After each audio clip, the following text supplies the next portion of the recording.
स्वागत है आपका ऐतिहासिक कहानी पर, जहां हम सुनाते हैं शिवाजी महाराज और भारत के वीर योद्धाओं की कहानियां। चैनल को सब्सक्राइब कीजिए और इतिहास की इस गर्व भरी यात्रा में हमारे साथ जुड़िए। साल था 1670। दक्खन की सल्तनतें हिंदवी स्वराज्य की गूंज से कांप रही थीं।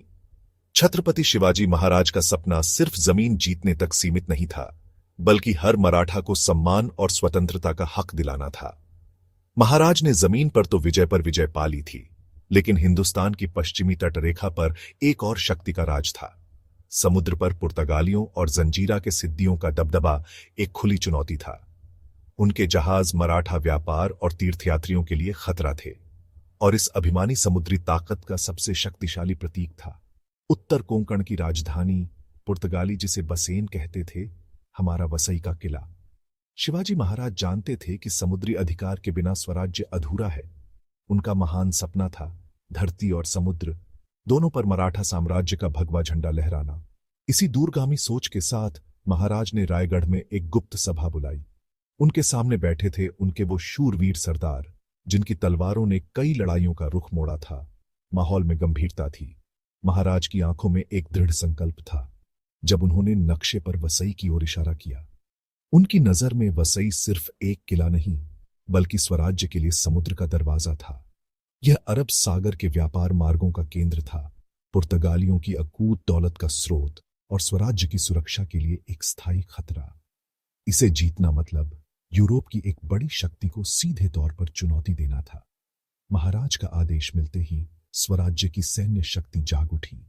सेना दो हिस्सों में तैयार हुई। जमीनी हमले के लिए सह्याद्री के वीर मावले और समुद्री घेराबंदी के लिए फुर्तीली नौकाओं वाली नौसेना। तोपों की गड़गड़ाहट, तलवारों की खनक और भालों की चमक के साथ उन तेज तर्रार मराठा सैनिकों की टोलियां तैयार हुईं, जो अपनी गति और गुरिल्ला युद्ध कौशल के लिए जाने जाते थे। यह सिर्फ एक सैन्य अभियान नहीं, बल्कि धर्म की रक्षा का यज्ञ था। हर योद्धा के दिल में सिर्फ एक ही संकल्प था, एक ही पवित्र शपथ, विजय या वीरगति। मातृभूमि के लिए या तो जीत लाएंगे या अपना बलिदान दे जाएंगे। अमावस की अंधेरी रात में लहरों के शोर में अपनी आवाज छिपाती मराठा नौकाएं चुपचाप वसई की ओर बढ़ रही थीं। किले की ऊंची दीवारों के पीछे पुर्तगाली सैनिक अपनी अजेयता के घमंड में चैन की नींद सो रहे थे, इस बात से अनजान कि बाहर अंधेरे में मौत उनका इंतजार कर रही है। और फिर अचानक रात की खामोशी को चीरता हुआ सिंहनाद गूंजा, हर हर महादेव, जय भवानी, जय शिवाजी। इस हुंकार से वसई किले की नींव तक कांप उठी। इससे पहले कि हैरान पुर्तगाली सैनिक कुछ समझ पाते, किले की अभेद्य दीवारों पर बिजली की गति से मराठा मावले चढ़ने लगे। रस्सियों और कांटों की मदद से उन्होंने दीवारों को ऐसे लांघा मानो वे जमीन पर चल रहे हों। देखते ही देखते किले के भीतर मार काट मच गई।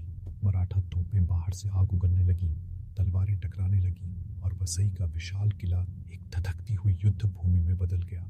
पुर्तगाली सैनिकों ने अपने बेहतर हथियारों और तोपों से मोर्चा संभाला, लेकिन आज उनका सामना किसी पारंपरिक सेना से नहीं था। मराठों की चालाकी, उनकी बेजोड़ फुर्ती और गुरिल्ला युद्ध नीति ने पुर्तगालियों को हैरान कर दिया। मराठे छोटी टुकड़ियों में बंटकर हर कोने से हमला कर रहे थे, जिससे दुश्मन को संभलने का मौका नहीं मिला। ठीक इसी समय योजना के अनुसार किले के तोड़े गए दरवाजे से मराठा घुड़सवार बिजली की तरह अंदर घुसे और दुश्मन की पंक्तियों को तहस नहस कर दिया। जमीन पर जब यह घमासान चल रहा था, तब समुद्र में मराठा नौसेना ने अपना जाल बिछा दिया था। उन्होंने वसई को बाहर की दुनिया से पूरी तरह काट दिया। गोवा से मदद के लिए आने वाले किसी भी पुर्तगाली जहाज को या तो डुबो दिया जाता या वापस खदेड़ दिया जाता। यह क्षण बेहद गंभीर था। हर किसी के मन में चिंता और बेचैनी थी। क्या मराठा सेना सफल होगी? किला अब एक पिंजरा बन चुका था। हर मोर्चे पर मराठा वीरों का अदम्य पराक्रम दिखाई दे रहा था। हताश पुर्तगालियों ने कई बार प्रतिकार की कोशिश की, पर मराठों के हमलों की सुनामी हर बार उनकी हिम्मत को बहा ले जाती।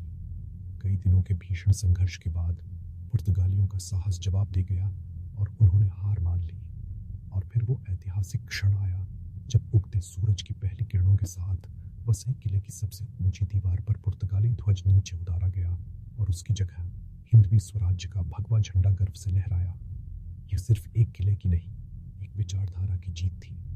यह समुद्र पर मराठा साम्राज्य की संप्रभुता का शंखनाद था। वसई की इस महान विजय ने यह साबित कर दिया कि छत्रपति शिवाजी महाराज सिर्फ धरती के ही नहीं बल्कि समुद्र के भी सच्चे स्वामी सिंधुपति थे। इस एक जीत ने पुर्तगालियों की कमर तोड़ दी और कोंकण तट पर उनके वर्चस्व को समाप्त कर दिया। वसई के बंदरगाह और शिपयार्ड अब मराठा नौसेना को और मजबूत करने के काम आने लगे। इस जीत ने मराठा साम्राज्य को एक नई आर्थिक और सामरिक दिशा दी। आज भी जब आप वसई के खंडहरों के बीच खड़े होते हैं तो यहाँ की हवाएं उन वीर मराठों की शौर्य गाथा सुनाती हैं। ये पत्थर के ढेर सिर्फ खंडहर नहीं बल्कि उस अदम्य साहस, उस असाधारण रणनीति और उस महान दूरदृष्टि के गवाह हैं जिसने एक रात में इतिहास का रुख बदल दिया था। यह गवाही है छत्रपति शिवाजी महाराज और उनके उन अजय वीरों की जिन्होंने अपनी जान की बाजी लगाकर समुद्र पर भी स्वराज्य का परचम लहराया। उनकी यह विजय पीढ़ियों को प्रेरणा देती रहेगी। जय भवानी, जय शिवाजी। चैनल को सब्सक्राइब कीजिए और इतिहास की इस गर्व भरी यात्रा में हमारे साथ जुड़िए।